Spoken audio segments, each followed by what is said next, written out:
आज कलयुग है, कलयुग के दौर में आदमी कलयुग धौचक्र और बताइए। सतयुग हो तो सतयुग में सुख साहती, कलयुग धौचक्र। लेकिन आज भी सतयुग में, कलयुग में भी सतयुग थरप हुआ है। जो मालिक की बात मान लो वो सतयुग में चल रहा हो। कलयुग माई सतयुग थरपा दीनी भगत बताए। वो आज भी शांति से, शील, संतोष, धीरज, विवेक, क्षमा से अपनी ज़िंदगी गुजार सकत है। उन्हीं के मारे दुनिया टिकी है जो गुजार रहे हैं। अब अवगत ने ऐसा चाहा समुद्र बिलोया रतन कड़ाया। रतन कौन है? जो शील रतन सबसे बड़ा, इसको विचार करे। शील रतन सबसे बड़ा, जो कोई करे विचार। समुद्र बिलोया रतन कड़ाया रतन कके सतबादी जाने, खाली समुद्र खलब खाने, जिसको सौपा सदगुरु रगड़ खजीना, ताबीन करोड़ 33 दीना, मना कहें गगन द्वारा पहुँचा सतबादी सारा। वो सत्य बदलो करन की ठानत है। तो मालिक भी कहे तो सतबादा से सदगुरु नेड़ा, मान मगज में तेनर भूला, कुड़ियारा से दर्शन दूरा। हरिदास संत कह रहे हरिया बन के, सास सदीरा पारस पूरा, सतबादा से सदगुरु नेड़ा।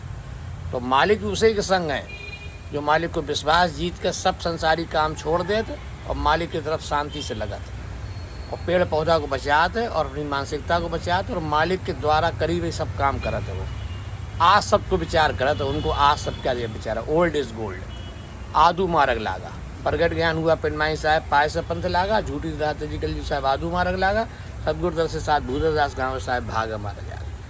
निर्वाण ज्ञान में जिनके भाग जागन के कई, उन्हीं के भाग जगेंगे, और जिनके फूटन गए उनके फूट गए। भाई वो समझ छाड़ के भरम पड़े थे मूर्ख लोग अभागा, गाफिल हुए अवध गमाई, गई अवध का ही जागा।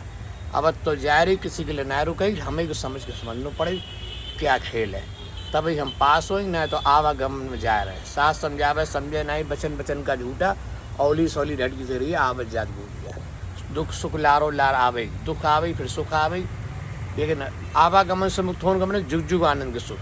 आनंद का मतलब हूँ निगेटिव है ही ना, हूँ सुख ही सुख है।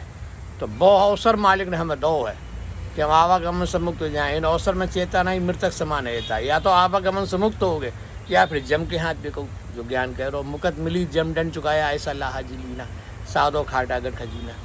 निर्वाण ज्ञान की लगमातन को अध्ययन करो, नीचे के 9 द्वार से ऊपर चलो, तभी कुछ होएगा।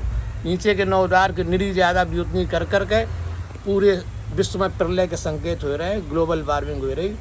और ऊपर के द्वार पर अगर चलते तो मालिक तुम्हें बहुत सुख देते कि तुम कल्पना भी नहीं कर सकते, इतने सुख देते। लेकिन हम तो पढ़त कुछ हैं करत कुछ हैं। हम फरमान ले तो पढ़त है कलह कल्पना मेट के चरणों चित लगाए, लेकिन कलह कल्पना हम मेटते ही ना है। कलह कल्पना सबसे ज़्यादा हम ही को है, साथ समाज में सबसे ज़्यादा है। ऐसो ब्याह करेंगे, ऐसो वो करेंगे, ऐसो जो करेंगे, कुछ ना कर पाओगे। बस मालिक आए जाएंगे, पलक फरनते माए सदगुरु आमेला, कलयुग घोर अंधियार सब मिट जाएंगे। जो अच्छे आदमी होंगे वे तो पार हो जाएंगे, और जो ना अच्छे होंगे वे तो चले जाएंगे नरक में। तो भाई समझो, मालिक ही न्याय करने वाले वे ही करेंगे, इसलिए मालिक की शरण में जाओ, मालिक की बात मानो, तभी कार्य बने। सतनाम।